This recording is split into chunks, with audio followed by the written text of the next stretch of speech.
Welcome to Weeks Ahead AI, where business owners learn how to use AI to save time, cut costs, and stay weeks ahead.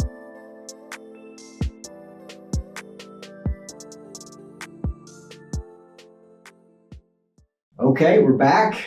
Weeks Ahead AI. Here we are again. I'm Brad. We've got Terry and Mitch, as always. It's always Terry and as usually. It's never Mitch and Terry. It's always Terry. Today we have Mitch and Terry. Oh, no Rebecca. We're going to miss her, man. We need to get her back in here and help us out. Somebody that knows what they're talking about. It's much more interesting than you guys. We are... Next time. On Weeks. Yes, yeah. We'll definitely have somebody more interesting. We're excited today to talk about something we've been working on for several months, 4 or 5 months anyway. A little tool that we are building, and we want to talk about it just because it's something that we think might solve some problems that maybe other people experience, and just how we got here and why we're even working on something like this. So.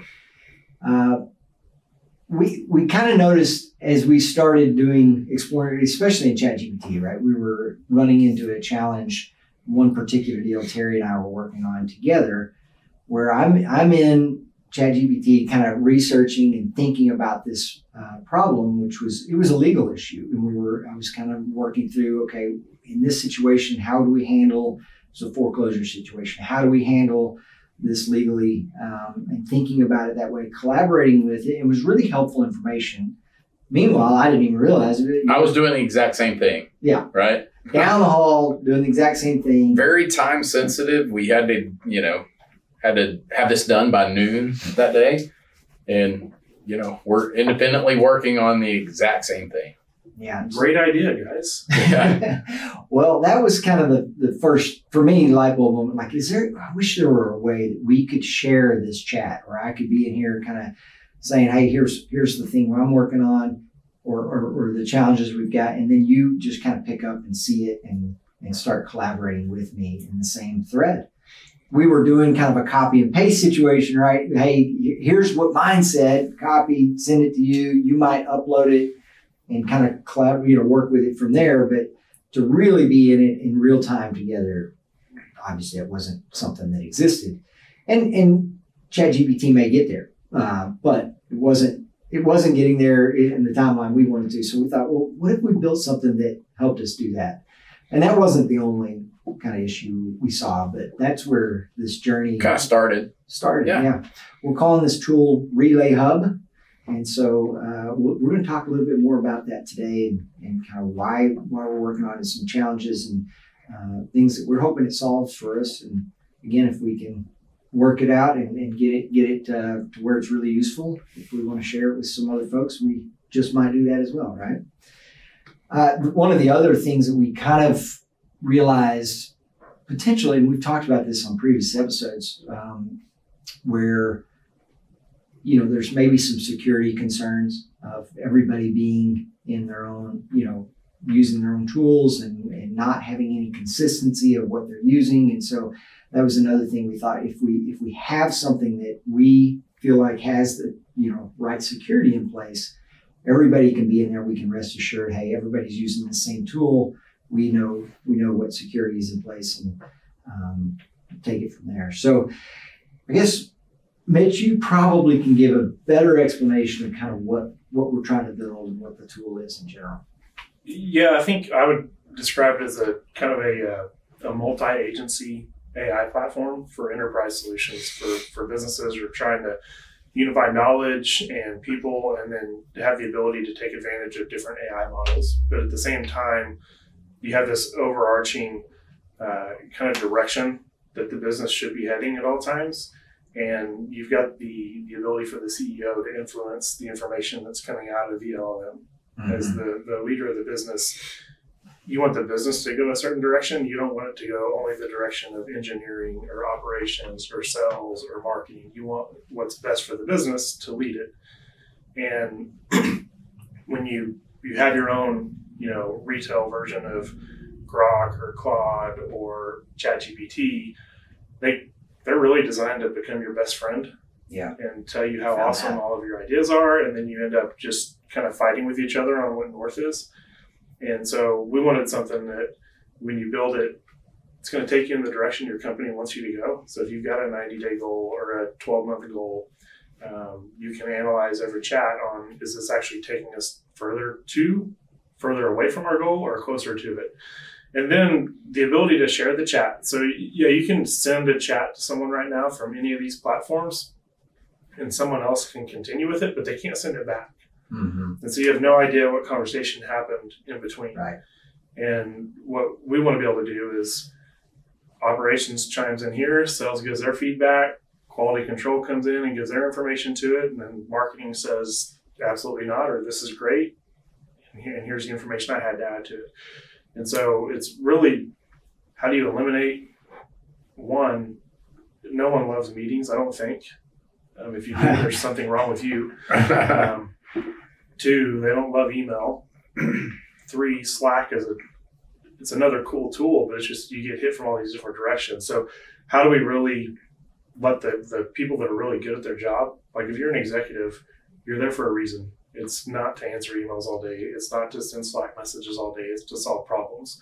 And so can we build a tool that takes all the grunt work off of the executive and lets them go do what they need to do? Because that's where the real value is unlocked.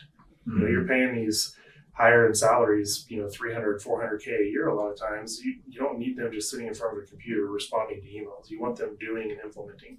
Mm-hmm. And then for them to be able to provide the tools for their employees to follow them in the current so that you get where you want to go.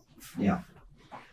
What are some of the big problems, Terry, that you're hoping we can solve with Relay Hub? It's funny you should ask, Brad. Yeah. When we started this, one of the visions that I had is like, it would be really cool if you were, imagine yourself as, the leader of a sizable organization, and even better, maybe you have more than one facility.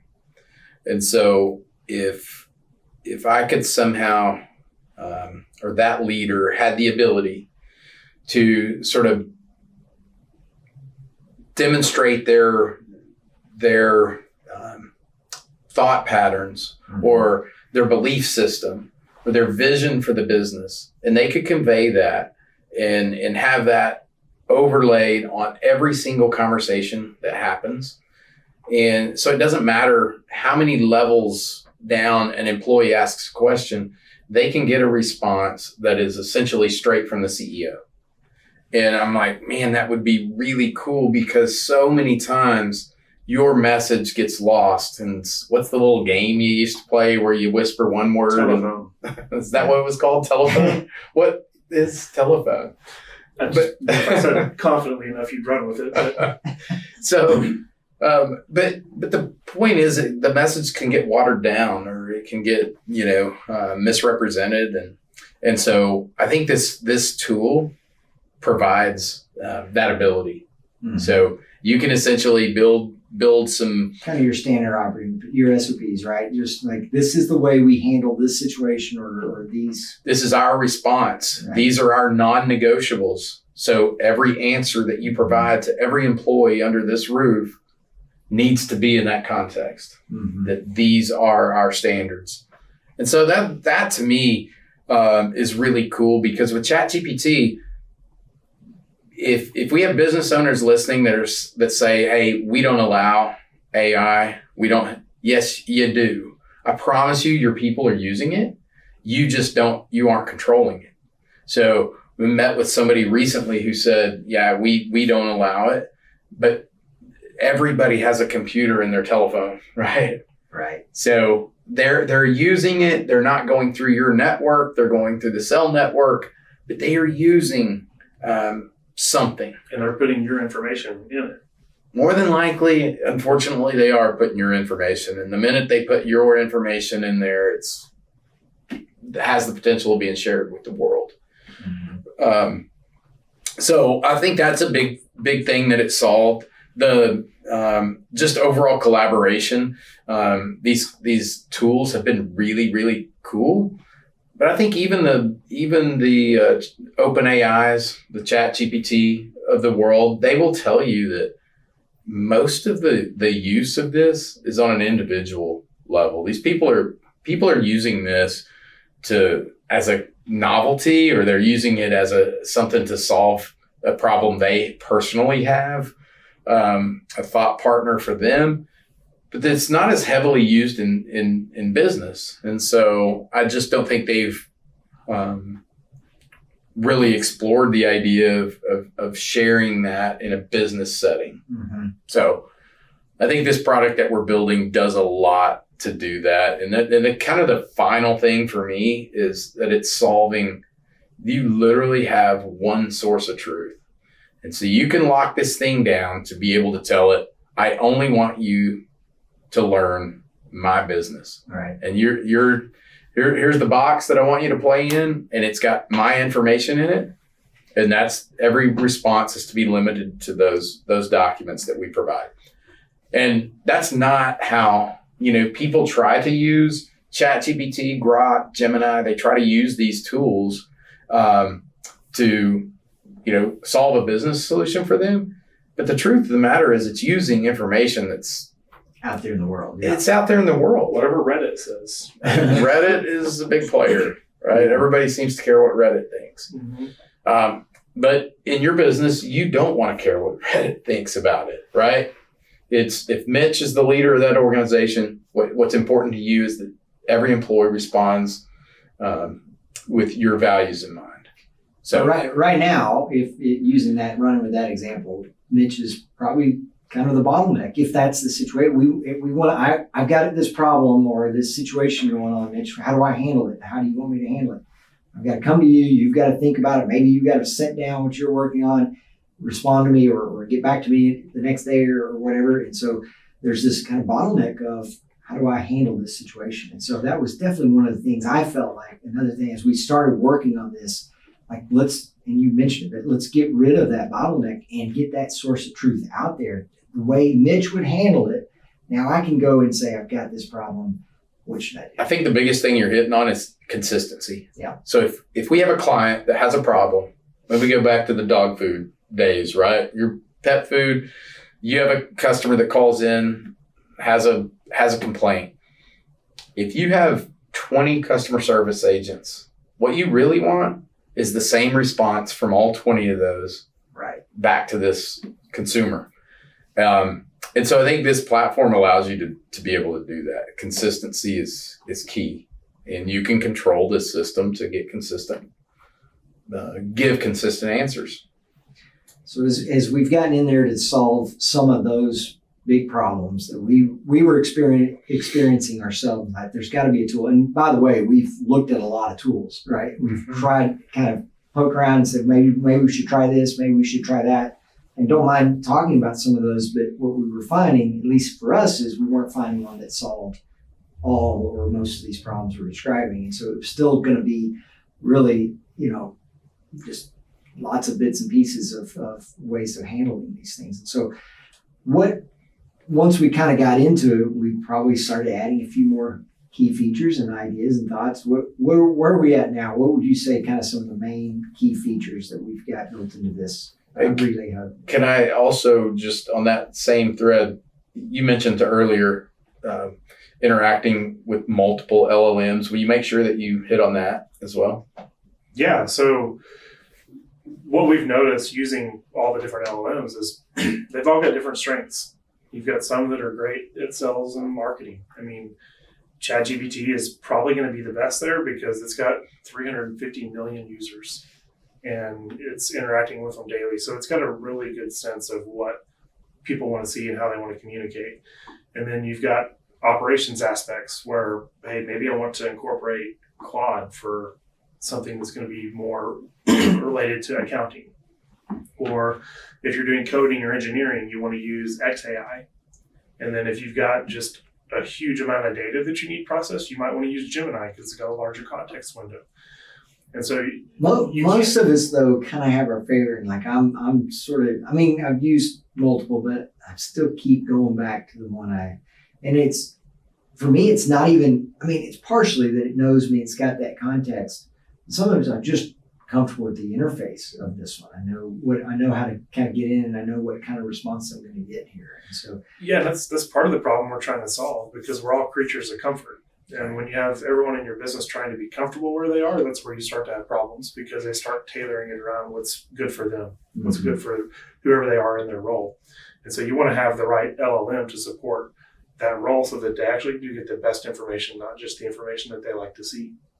And so you can switch. I think right now we've got about 9 or 10 different models on there. And over time, we're going to expand that and also limit it at the same time. So we'll get rid of some of the older models. We'll put new ones on. And one of the things you guys talked about, 4 or 5 weeks ago, was the small language models. And so finding highly specialized small language models that are out there that we can incorporate into this product so that you're not paying an extra $50 a month every time you want a new tool. We can just incorporate them in, and it's an API pool. So you'll see physics-based models come to the market. You'll see math-only based models come to the market. You'll probably see physical data models. And then exclusively like marketing models. So the amount of models, like you're not going to have a ton more LLMs because they're so expensive to build and train, but you will start seeing small language models become a thing, as you guys learned when you talked to the 29th smartest person in the world. And so I think what he's saying is very true. So this allows you to have that sort of specialty model brought into your business. And so you can pick which model you want to interact with. And then more importantly, if you're not certain of, was that answer right? You can pull another one in and have them compete against each other. Mm-hmm. So if you're talking to ChatGPT and you get an answer and you're like, I think that's right, but before I go pull this lever, let me see what Claude has to say about it. And then Claude can analyze your entire conversation with ChatGPT and give you an answer of it agrees with it, or hey, your analysis is fairly spot on, but you forgot about these 3 things. Mm-hmm. And so that is where there's a ton of power that's unlocked, because as smart as these LLMs are, I mean, some of them are PhD level smart now, right? Like XAI is PhD level smart in 5 or 6 different categories. But maybe that one's a little bit expensive, and so you don't want to use it all the time. So you may start with something else and just have it come in to do your proof work for you. I think the unified data room, so we do have online file storage, so you can store files within your portal, so that if you want to communicate with it, you just click on it and start talking. You don't have to go through this upload a file process every time. You can link it to your OneDrive, you can link it to your Google Drive, and eventually you'll be able to edit the documents within our platform as well. So you can pull up a document, you can ask questions, and then you say, well, actually I can make this document a little bit better with that information, and you can add it in, and then it's available to everyone. And then I think the agent building. So I mean, you can build as many agents as you want, and you can build them specifically for you, or you can build them for your entire company to use. Mm-hmm. And that's going to be controlled at the top, because you don't want everyone just creating agents for everyone, right? There's permission-based roles where only certain people can create company-wide agents. And then I think the other thing that we've done is we've created these workspaces. And that's where I think you're going to see a ton of magic happen, where I've got this giant problem and I need these 3 people's opinions. I don't need a meeting for it. I don't need all the other information. And what used to 100% turn into a meeting on my end. Right. Holy crap, we have a problem. Let's have a meeting. We spend an hour and a half talking about the problem. And then, hey, here's what we might need to go do. And then you leave the meeting and everyone goes in a different direction. They don't do it because they've got 50 other problems. And then you show up for the meeting the next week, and guess what happened? Everyone's still got the same idea. This allows you to jump in, identify what the problem is. Everyone gives their input. Now reanalyze this entire conversation for me and tell me what problem we need to solve and what the possible solutions are. And by the way, give me like 2 tasks for everybody. You can assign those tasks, go get it done. And then, we are going to have a 15-minute meeting on Friday to confirm everything in here we said is true, and then you have your stuff done. And it just, I know in my past life that would have eliminated 3 or 4 meetings and probably 50 emails. Right. Because the information you need is right there. You can search for it like that. I mean, Terry, you had how many locations at your sign business? 4. And they were in different time zones and 1,500 miles away from each other. So coordinating a Zoom call for that company. Did y'all even have Zoom then? No. Was this in the 1900s? So Terry, they would have to fax stuff back in the day. But it really solves the bottleneck of just information overload.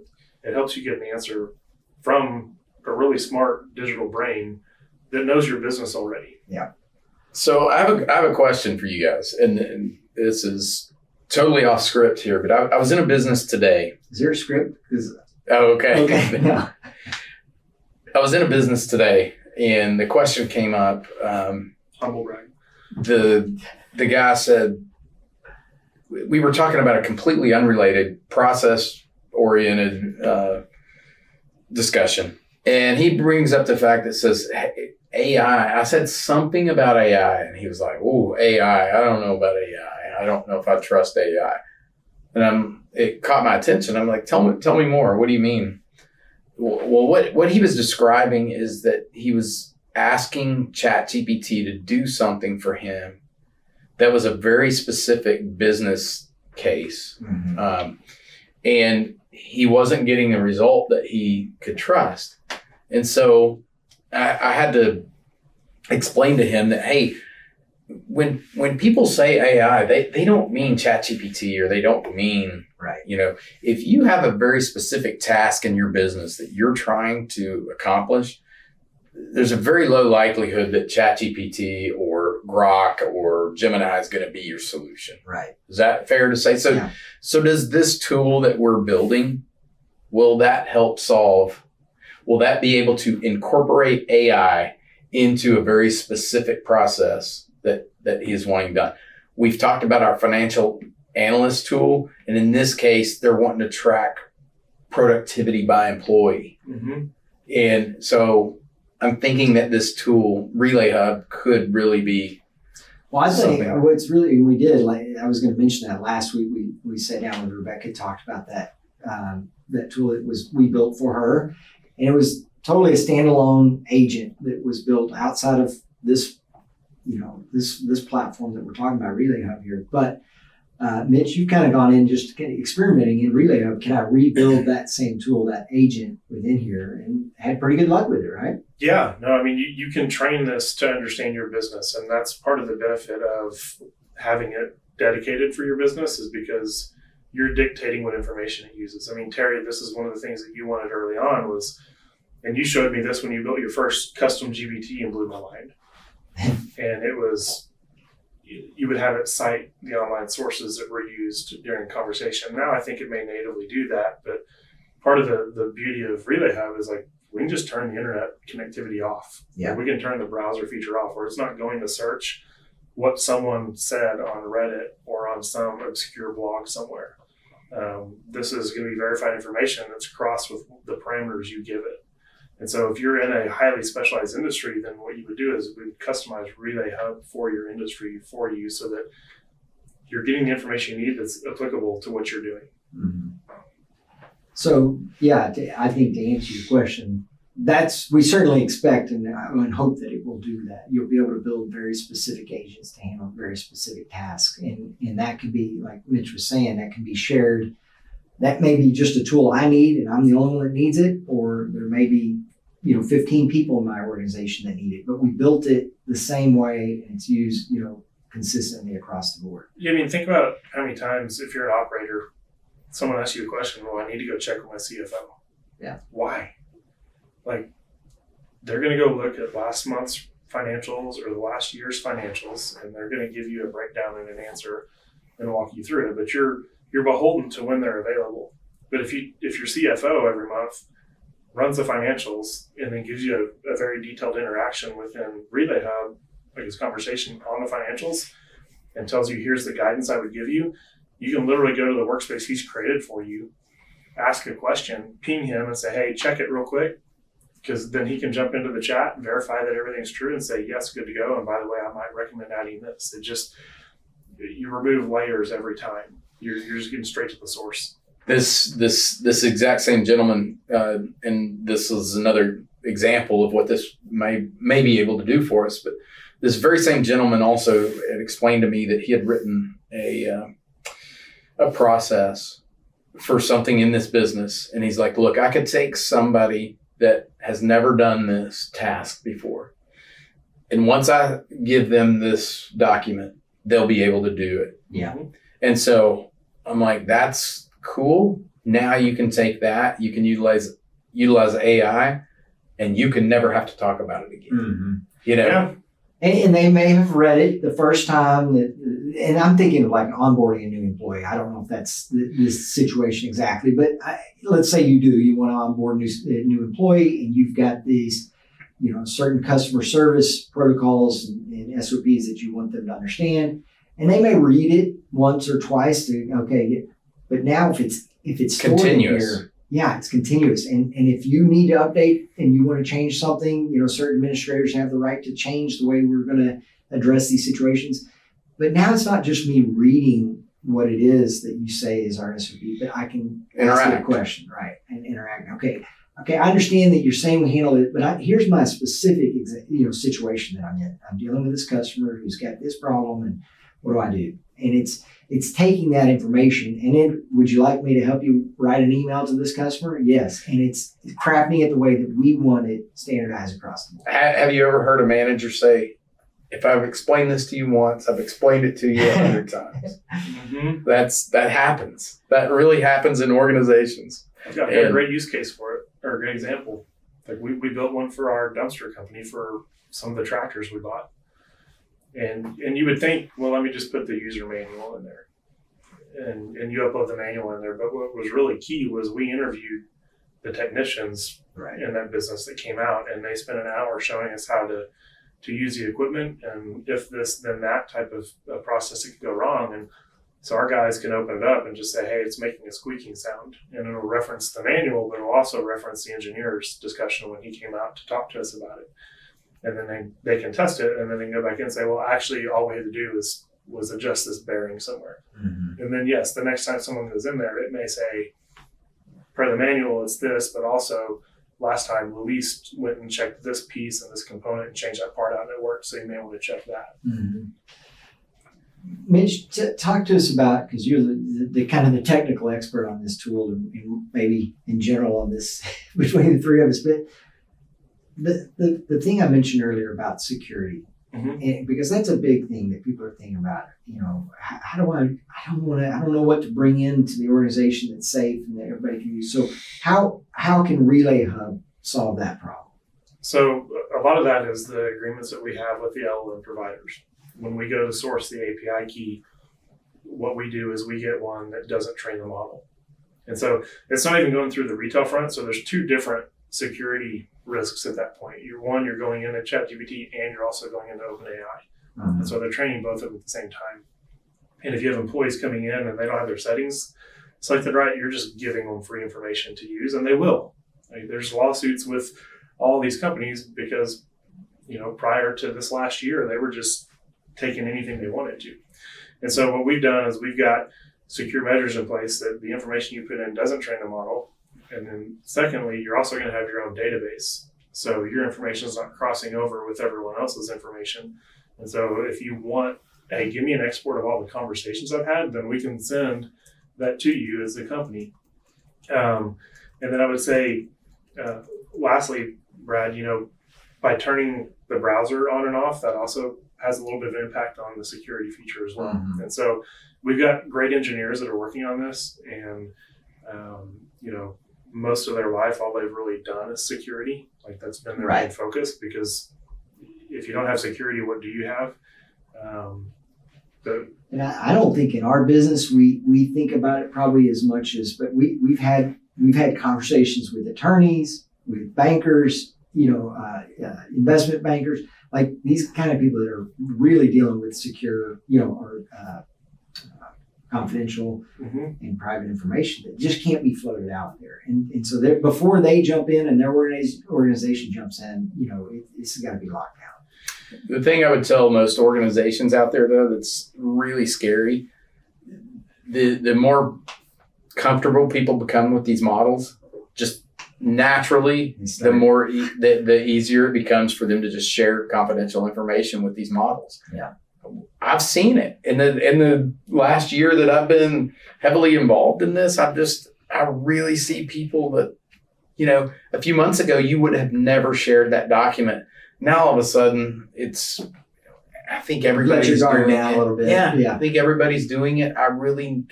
see the value that it creates. So I'm willing to go ahead and do that. Yeah, and this thing's not designed to be your best friend. I mean, it really is a more business-focused chat. So part of the way we've got the responses coming back is you don't really necessarily want to go ask this thing for a recipe or how to handle your kids or your husband. It's very business-focused. The answers are pretty direct. You don't get 10-page answers like you do sometimes where it's like, would you just shut up and give me the information I need to know? Like it does keep it much more condensed and just gives you the information you ask for. It's not going to automatically ask you 10 more questions about whatever you're doing to keep you engaged. It's let me give you the information you need so you can go do your thing. Brad said earlier here that, as we perfect this tool, we may offer it to people. We will offer it to people. This is going to be something that we push out to the masses, and I think it'll be something that business owners will find a lot of value in. But it is a business tool, and that it was designed with that intent. And the idea was, hey, if we could take this thing and then put it into any business that we own today, would it bring value? And if we had the opportunity to invest or buy another business, would we take this tool and use it there? And that's how we've designed this. Yeah. And so how long have you been working on it? Yeah, I mean, we had the idea almost a year ago today, and we started working on it in March. And so we've got roughly 7 months tied up in this thing. And I would say right now it's almost all generative AI, but by January, we will be wading into the waters of agentic, similar to some of the agents that we built on the side that are doing specific tasks. We'll have the ability for this to actually do agentic work. So you can send it to check your CRM. You can have it draft emails for you, and you can have it reference your calendar. So it's going to be the built-in personal assistant that everybody wants and needs, but you don't have to spend $60,000 per employee. You can give 50 employees a tool like this for a fraction of the cost. Got it. What's a reason that business owners should believe that, well, ChatGPT is going to get there, or Claude is going to get there, or Copilot is going to get there? What does this do that tells you, no, they're never going to get there? They don't understand business the same way you do. If you're an operator and you're running a business, like, these programmers are never going to understand your business the way you do. And would they ever allow you to use a different model to answer your question? No, their focus is on keeping you in their environment. Just like Facebook, a lot of people have a Facebook account from 20 years ago. They've never deleted it because they've put all their photos on it. Yeah. And so Facebook owns their memories. They're not going to send you to Twitter. I mean, they make X-links incredibly hard to get to, and vice versa. Like, they don't want you leaving their platform. And I'd say the other thing that I've noticed is if something is too good to be true, or it's too cheap, or it's, especially if it's free, then you are the product. And our goal is not to turn each individual business into a product where they're training the masses. Our goal is to make your business as profitable and as efficient as or more profitable and more efficient than any others are. And if you have a retail product like what they do, their goal is, I'm going to get you here, I'm going to keep you here and charge you as much as I can when you're not ready for it. I had a pretty big win in Relay Hub the other day. It sounds like a small thing, but it was a big deal for us. And at the time, Rebecca and I were working on something, and we had just a scanned PDF and could not get chat to read it. Just if it had been scanned in, it isn't recognizing that text, it doesn't read it. It just couldn't help us. And I said, well, let me try it in Relay Hub. And scan it in, and I'm like, can you read this? Yes, Brad, here's what I'm reading, this kind of document. I'm like, great, let's talk about it. And now, sure enough, we're able to share a chat and work through that. And so I don't know if you intentionally built that tool into it, but kudos to you if you did. It's good. That was not me. That was the engineers we had. The engineers, yeah. But like you said, Terry, if you've listened to our previous episodes, we've teased this kind of here and there, dropped a couple of hints. This isn't the big release and we're ready to go live with it and put a bunch of people in it. But if you do want if it sounds appealing to you, sounds like it could solve a problem, kind of this one brain of the organization and kind of the one source of truth thought, and the ability to share chats. All these kind of features sound appealing to you. We'd love to hear from you. We jump on weeksahead.ai. We'll have a link on our website where you can just say, hey, I'm interested in hearing more about it when we get there. Or if you have other business problems that you'd love to see a solution to, I'd love to hear that as well. Well, I'll give you one last takeaway that I think is probably a feature we haven't talked about yet, but you've all got employees that you really like, that are really talented, that you're like, I hope they don't leave. They know too much. Well, if they're using this product and they leave, you've got their brain. You can go back and interact with all their past chats, and I mean, you can just log in and it'll just tell you exactly what they would have said and what they were doing. And so if they leave, you don't have as big of a gap to fill. Yeah. Well, Winner, right? Let's there. roll it out. All right. Well, that's one of the things we've been working on. It's been fun. It's been challenging at times. It certainly hasn't been just the easiest process, and really, Mitch, man, lots of credit to you for staying persistent and kind of focused. And on top of the engineers as you're working through it, because it's not a simple, easy build, but I think once it's done, it will be. I mean, that's one of the things that I keep saying, right? It's like, it's got to be really user friendly, easy to work with. It can't be complicated and like, how do I get from here to there and do this or that? And so we certainly are spending a lot of time on the front end trying to think through how people would actually use it, and will they stay consistently in it, right? So anyway, it's been fun. And expensive. That's right. But fun. Well, thanks for joining us today on Weeks Ahead. We're going to keep trying different things and playing with Relay Hub. Like I said, if you want to learn more about it as we have it ready for you, jump on our website. As always, if you have thoughts or questions, you can find us on our website or on just kind of, where else can they find us? I think we're on LinkedIn. I think we are. We are definitely on LinkedIn. LinkedIn, Instagram, are we on TikTok? Oh, we are we? TikTok? I don't think so. I don't know. I don't think so. Dallin, if you're listening, we'd love to be on TikTok, I think. Terry would love to be on TikTok. Never downloaded. Well, reach out to us though. If you have thoughts of who else might join us and improve our podcast, we'd love to hear from you on that as well. But that's what we have for you today. Thanks for joining us. We'll see you next time on Weeks Ahead AI.